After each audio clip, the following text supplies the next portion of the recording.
భూ వివాదంపై సోమవారం కలెక్టర్కు సత్యనారాయణ రాజు ఫిర్యాదు చేశారు. ఆ భూమిపై పూర్తి హక్కులు మావేనని, సోషల్ మీడియాలో రోడ్డు ఆక్రమించుకున్నామని 4 కుటుంబాలు దుష్ప్రచారం చేస్తున్నారు.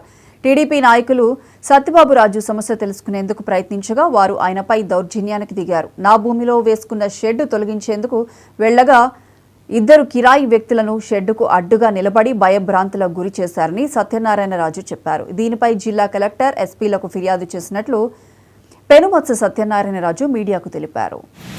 నా పేరు పెనుమత్స సత్యనారాయణ రాజు, సన్నాఫ్ నారాయణ రాజు, బండార్లంక. నేను 17వ వార్డు ఒడ్డుగూడెంలో నేను జిరాయితీ భూమి అన్ని పర్మిషన్లో ఉన్నటువంటి భూమి నేను 20వ తారీఖున రిజిస్ట్రేషన్ చేయించుకుని ఉన్నాను. 20వ తారీఖున రిజిస్ట్రేషన్ చేయించుకుని ఉన్నాను. తర్వాత నన్ను ఆ పక్కన ఉన్నటువంటి సుగ్గు గోపాలకృష్ణ గారు, మోడగిరి రామచంద్రరావు గారు, మామూలుగా బుద్ధవరపు రజనీ గారు, వీళ్ళు మాకు హక్కు ఉందని చెప్పేసి నన్ను స్థలంలోకి వెళ్లకుండా భయపడుతులు చేస్తున్నారు.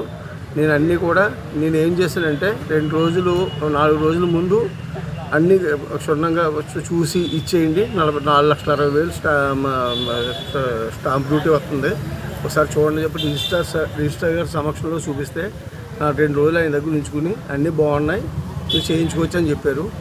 నిన్న వాళ్ళు సోషల్ మీడియాలో పెట్టి మున్సిపాలిటీ రోడ్డు చేసిన అమలాపురం రిజిస్టర్ అని చెప్పారు. నాకు అది బాధగా ఉంది.